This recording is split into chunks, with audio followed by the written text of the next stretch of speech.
সেই মহাসমুদ্র থেকে চা চামচের 1 চামচ জল যদি যায় জন বার্লার মতন, তাতে কি কিছু আসে যায়? আর আগামী দিনে 26-এ নিজেদের কি অবস্থা হবে তার ঠিক নেই। আর এই সমস্ত ভাষণ শোনার পর, এই সৌগত রায়ের মহুয়াদের ভাষণ শোনার পর তৃণমূল কত দেশপ্রেমিক সেটা বাংলার মানুষ, ভারতবর্ষের মানুষ অচিরেই বুঝতে পেরেছে।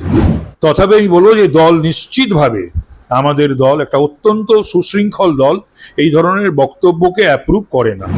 তো সুতরাং জঙ্গি দ্বারাই নিয়ন্ত্রিত পাকিস্তান গভর্নমেন্ট, এবং জঙ্গিরাই নিয়ন্ত্রণ করে, কন্ট্রোল করে। তাহলে পরে what Bengal things today, India things tomorrow, এই কথাটাই তো ভুল প্রমাণিত হবে। নমস্কার, আপনারা দেখছেন 24 আওয়ার্স টিভি। আপনাদের সঙ্গে আমি রয়েছি দেবাশিস। এই মুহূর্তে আমাদের সঙ্গে রয়েছেন বিজেপি প্রাক্তন বিধায়ক তাপস রায়। আমরা প্রথমেই তাপস স্যারকে স্বাগত জানাই আমাদের 24 আওয়ার্স টিভিতে। স্যার, প্রথমেই যেটা বলবো যে আপনাদের বিজেপির নেতা জন বার্লা, তিনি কিছুদিন আগেই মমতা বন্দ্যোপাধ্যায়ের একটি অনুষ্ঠানে গিয়েছিলেন, সেই নিয়ে জল্পনা শুরু হয়েছিল, কিন্তু সরাসরি আজকে তিনি তৃণমূলে যোগদান করলেন। কিভাবে বিষয়টিকে দেখছেন? বিজেপি একটা মহাসমুদ্র ভারতবর্ষে, এটা মমতা ব্যানার্জিও জানে। সেই মহাসমুদ্র থেকে চা চামচের 1 চামচ জল যদি যায় জন বার্লার মতন, তাতে কি কিছু আসে যায়? যেখানে দাঁড়িয়ে কিছুদিন আগেও কুণাল ঘোষ বলেছিলেন যে বিজেপির বেশ কিছু নেতা নেত্রী এক পা এগিয়ে রয়েছে তৃণমূলের দিকে, সেখান থেকে কি কোথাও গিয়ে কিছুদিন আগে তাপসী মণ্ডল এবং আজ জন বার্লা, কোথাও গিয়ে কি আরো নেতা নেত্রীরা রয়েছে? অ্যাকোমোডেট করুক আগে তৃণমূল। আর আগামী দিনে 26-এ নিজেদের কি অবস্থা হবে তার ঠিক নেই।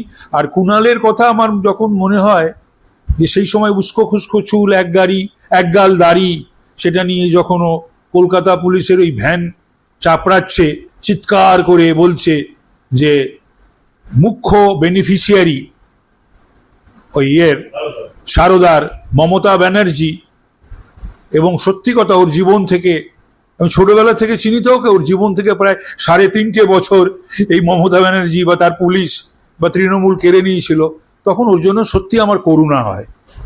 দেখা যাচ্ছে আজ জন বার্লা যেখানে পদার্পণ করলো টিএমসিতে, তিনি এমনটা দাবি করছেন যে বলছেন শুভেন্দু অধিকারী তাকে কাজ করতে দেয়নি। এটা কিভাবে ছেড়ে দিন না, এখন ওর ওখানে জায়গা করে নেওয়ার জন্যে, জায়গা করার জন্য কত কিছু এখন বলবে। এখন এই জন বার্লা টাল্লাদের কথা শোনার এবং প্রতিক্রিয়া দেওয়ার মতনও কিন্তু আমাদের এখন মানসিকতার সময় দুটোই। তৃণমূল মানেই দেশপ্রেম, তৃণমূল মানেই গণতন্ত্র, তৃণমূল মানেই আরো বিভিন্ন কিছু, এমনটাই তিনি কুণাল ঘোষ বলছেন। না, সেটা কুণাল বোধহয় সম্ভবত সৌগত রায় আর মহুয়া মৈত্রর ভাষণ বোধহয় শোনেনি, বোধহয় বাইরে টাইরে ছিল বোধহয়, সেই সময় বোধহয় এদের কোনো বাইট ফাইট গুলো দেখেনি, না দেখেই বোধহয় বলছে, দেখলে পরে বোধহয় বলতো না। আর এই সমস্ত ভাষণ শোনার পর, এই সৌগত রায়ের মহুয়াদের ভাষণ শোনার পর তৃণমূল কত দেশপ্রেমিক সেটা বাংলার মানুষ, ভারতবর্ষের মানুষ অচিরেই বুঝতে পেরেছে। কিন্তু এই যে ভারত পাক যে যুদ্ধ বিরতি ঘোষণা হলো, সেখান থেকে দাঁড়িয়ে বিরোধীরা তো বিজেপিকে কটাক্ষ করছে। বিরোধীরা বলবে কি, ভারতবর্ষে বিজেপি এমনই একটা দল, আর একদিকে সকলে, তাতেও অত্যন্ত ভারী দল হিসাবেও, আর মোদিজি নেতৃত্ব প্লাস মোদিজি প্রধানমন্ত্রী, তো সুতরাং কাউকে বেঁচে থাকতে হয় কাউকে টার্গেট করে। অন্য যে খুচরো দলগুলো ভারতবর্ষে আছে না, বা তৃণমূল, এদের বিজেপিকে আক্রমণ করে, আঘাত করে, বা মোদিজির বিরুদ্ধে, নরেন্দ্র দামোদর দাস মোদিজির বিরুদ্ধে কথা বলে এদের এই রাজনৈতিক যে পুকুরে ভেসে থাকতে হচ্ছে। মধ্যপ্রদেশের বিজেপি নেতা তিনি এমনটা দাবি করলেন যে কুরেশি, অর্থাৎ কর্নেল কুরেশি, সোফিয়া কুরেশিকে যেভাবে পাঠানো হয়েছিল পাকিস্তানে, তাদেরকে উগ্রপন্থী বোন হিসাবে তাকে দাগিয়ে দেওয়া হলো, তিনি এমনটাই বললেন। আবেগ বশে যে কথাটা বলেছে সেটা বলাটা ঠিক হয়নি, এবং যদিও এটা মধ্যপ্রদেশের ব্যাপার, আমি বাংলার একজন বিজেপি কর্মী মাত্র, তথাপি আমি বলবো যে দল নিশ্চিতভাবে, আমাদের দল একটা অত্যন্ত সুশৃঙ্খল দল, এই ধরনের বক্তব্যকে অ্যাপ্রুভ করে না। পাকিস্তানের যে জঙ্গিরা মারা গেলেন তাদের ওপরে পাকিস্তানের পতাকা দেওয়া হলো। না, পাকিস্তানের ব্যাপারটা হলো যে আইএসআই পাকিস্তান, ওখানকার রাজনৈতিক দল, সরকার এবং জঙ্গি, এগুলোকে তো আলাদা করে আর দেখা উচিত না, আর দেখছেও না। সে কথা তো আমাদের সরকারের মুখ থেকে এবং মাননীয় প্রধানমন্ত্রী তিনি তো বলেছেন যে এরপর জঙ্গি আক্রমণ হলেই সেটাকে যুদ্ধ হিসেবে দেখা হবে। তো সুতরাং জঙ্গি দ্বারাই নিয়ন্ত্রিত পাকিস্তান গভর্নমেন্ট এবং জঙ্গিরাই নিয়ন্ত্রণ করে, কন্ট্রোল করে।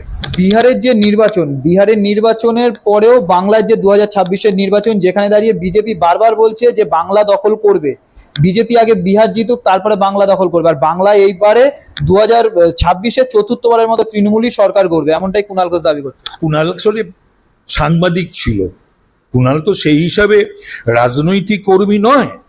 হঠাৎ করে তৃণমূলে, যাই হোক সেই মমতা বন্দ্যোপাধ্যায়ের কোন কারণে আমি বলতে পারবো না, রাজ্যসভায় গেছিল। তো সুতরাং সেই হিসাবে ছাত্র যুব আন্দোলন থেকে উঠে আসা নয় বা রাজনীতি করার নয়, আর এইভাবে নিশ্চিতভাবে বলা যায় না। তবে এত কিছু ঘটনা, এত স্ক্যাম, এত দুর্নীতি, রাস্তায় ঘাটে সমস্ত মানে এই চৌর্যবৃত্তি, চাকরি বিক্রি, তারপরে যেভাবে দলের এমএলএ এমপি মন্ত্রীরা সমস্ত স্ক্যানারে রয়েছে এবং জেলে রয়েছে, বা আগামী দিনেও কি হবে জানি না, তারপরেও বাংলার মানুষ এই ধরনের একটা সরকারকে, একটা দলকে যদি নির্বাচিত করে, তাহলে পরে what Bengal things today, India things tomorrow, এই কথাটাই তো ভুল প্রমাণিত হবে।